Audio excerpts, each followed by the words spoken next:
a grim canvas Phlox story. The air hung heavy that night. A young artist known as Flock lay bleeding on the pavement. His canvas, once vibrant with life, now reflected the crimson stain of violence. The district, a city of monuments and dreams, had become a stage for another tragedy. Flock, a beacon of creativity, was silenced.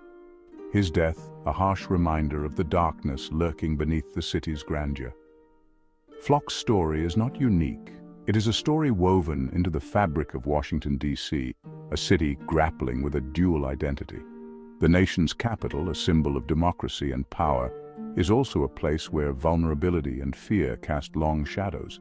The stark contrast between the city's aspirations and its realities is a wound that refuses to heal. Flock's death, a stark reminder of the urgency needed to address the city's festering wounds. Capital illusions, a city divided. Washington, D.C., a city of contradictions. Grand monuments stand tall, symbols of a nation's ideals. Yet beneath their shadow, a different reality unfolds. Poverty and prosperity exist side by side, a stark reminder of the chasm that divides us. The corridors of power seem a world away from the streets where fear resides. This is the paradox of D.C., a city where dreams and despair collide. The weight of history hangs heavy here. The echoes of emancipation pronouncements mingle with the cries of those still yearning for justice. We are a nation built on promises, yet haunted by the ghosts of broken vows. D.C. embodies this duality, a city forever wrestling with its own reflection. Shadows of the city, whispers of pain. I remember the fear in my grandmother's eyes, the way her voice trembled as she warned me about the dangers lurking on certain streets. She, a daughter of the South, had come to D.C. seeking a better life. Yet even in the nation's capital, she found herself confined by invisible walls, her freedom curtailed by the specter of violence. Her stories, etched in my memory, a constant reminder of the fragility of peace. Each life lost to violence leaves an emptiness, a void in the hearts of families and communities. The ripple effects of trauma spread outwards, touching everyone within its reach. We become desensitized, numb to the constant barrage of news reports, the statistics blurring into a sea of forgotten names. Yet behind each number there was a life lived, a story untold. Section 4. Beneath the surface, the roots of despair. The roots of violence run deep, entwined with the legacy of poverty, inequality, and systemic neglect. Generational trauma, passed down like a bitter inheritance, fuels the cycle of despair. Lack of opportunity, a broken education system, and the easy availability of guns create a perfect storm.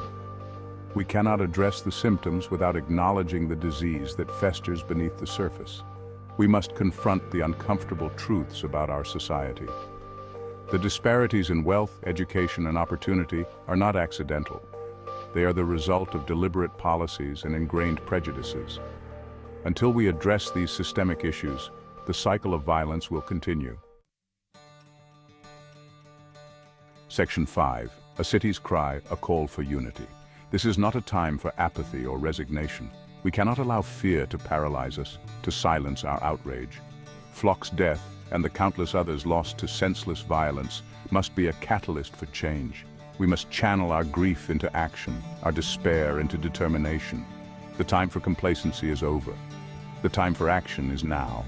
We need a multi-pronged approach, one that addresses both the immediate symptoms and the underlying causes of violence.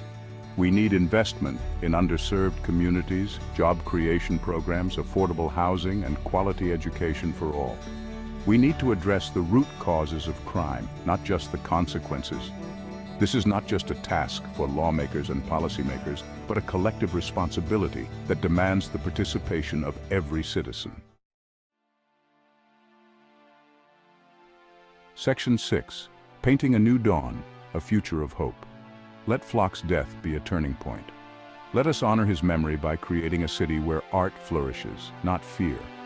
A city where every young person, regardless of zip code or skin color, has the opportunity to reach their full potential. Let us paint a new dawn for DC, one where the streets resonate with the sounds of laughter, not gunshots. The path forward will be challenging, requiring unwavering commitment and sustained effort.